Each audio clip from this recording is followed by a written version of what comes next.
What's going on, guys? Welcome back to another video on Buy Sell Cars TV, and welcome back to part 2 of the Volkswagen Polo. Now, if you haven't seen part 1 and you want to see the collection of this car and obviously how it was on its first drive and just the general collection, click here to watch that video first, then come back to part 2.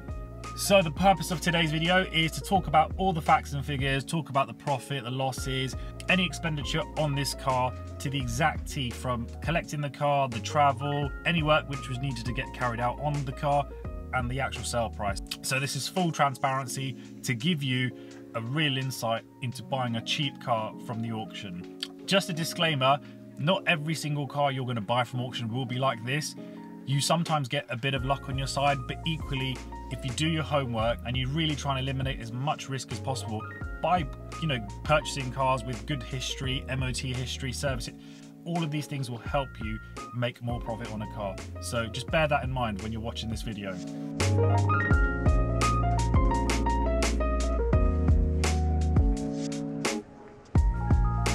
So as you know, the hammer price of this car was £200. Now there were some fees involved. This is with every single car you buy from auction. They vary on the price of the car, but for this specific car, it was £152 on top of the 200. So the actual cost of the car from the auction was £352. Now, there were some costs for me to get to the auction as well. So I had to take a train there and I had to get a taxi, as well as that, popping some fuel into the car to bring it home. So the train fare was £15.10. The taxi from the station over to the auction was another £15. And then at the petrol station, I put in £15 to get me home, as well as if it needs to go to the valeters or whatever, I like to have a bit of fuel in there. So that was the actual real cost of the car to bring it away from the auction. Now, once I got the car back, obviously I spoke about this in the previous video, it had an MOT on there already. At the point of purchase, it was about just under 5 months, so 4 or 5 months on the MOT. Now I mentioned I generally like to have 6 months on a car, but for the purpose of this video and the fact that it was advisory free and it drove fantastic, I didn't get the car MOT'd. So what I did get done was a mini valet. So I didn't do the full shebang of getting everything deep cleaned as I do on some of the cars which are really filthy. But as I mentioned, it wasn't that bad, so I just went with a mini valet, which was £20, getting it cleaned in and out, your basic hoover, your dash wiped down. You could do it yourself even, but for me, time-wise, it's just more efficient if I'm dropping a car to the valeters and picking one up. So £20 on the valet.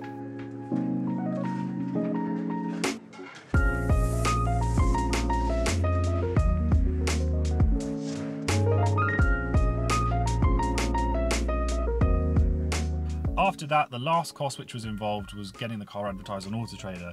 So that was £20.70. Now, again, that varies depending on what package you go for, but because the car was sub £2,000 and I had it advertised for 2 weeks, that was the cost. So those were all of the costs involved in getting the car ready for sale.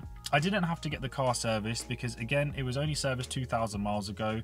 Oil just needed topping up, so I wouldn't really factor that in because, things like that, you'll have spares, and I had spare oil at home, so you just top it up. So that leaves us with a total cost on this car, ready for sale and advertised, of £437.80.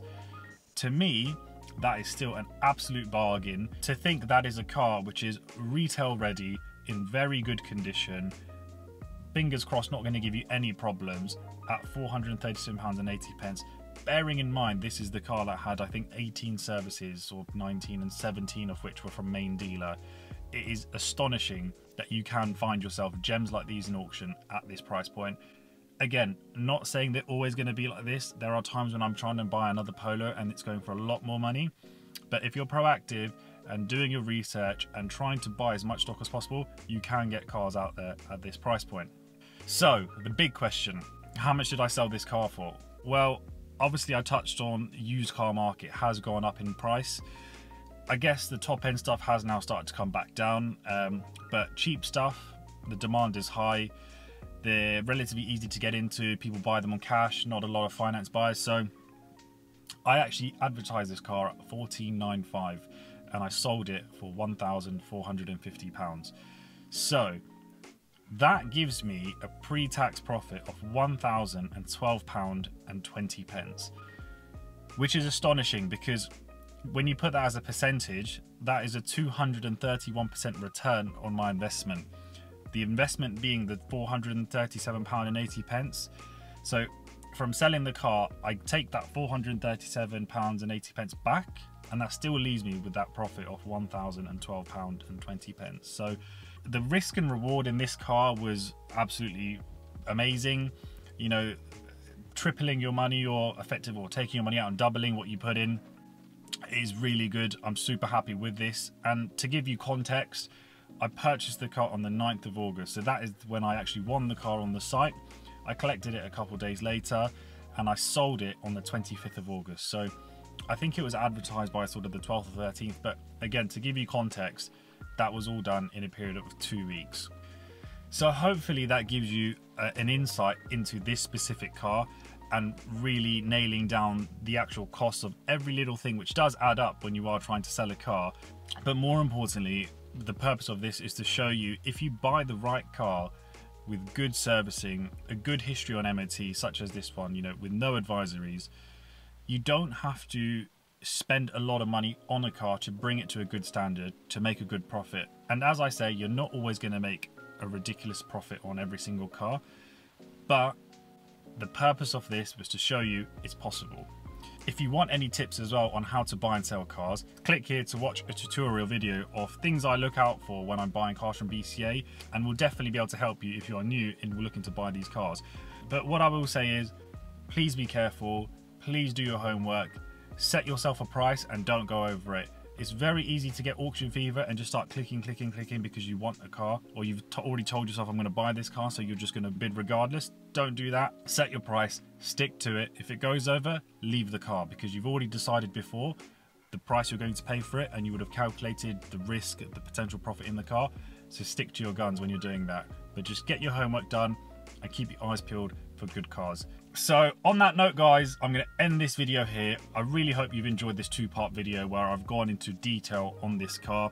Generally, moving forward, I will give you some insights into other cars as well, but this specific part 2 was just to really dig in deep and give you a proper full-on insight. So I really hope you've enjoyed this video today, guys. Don't forget to like, share and subscribe, and turn on your bell notifications if you haven't already. We've got a lot of content still to come out, so stay tuned, and I'm going to see you on the next one. Take care, guys.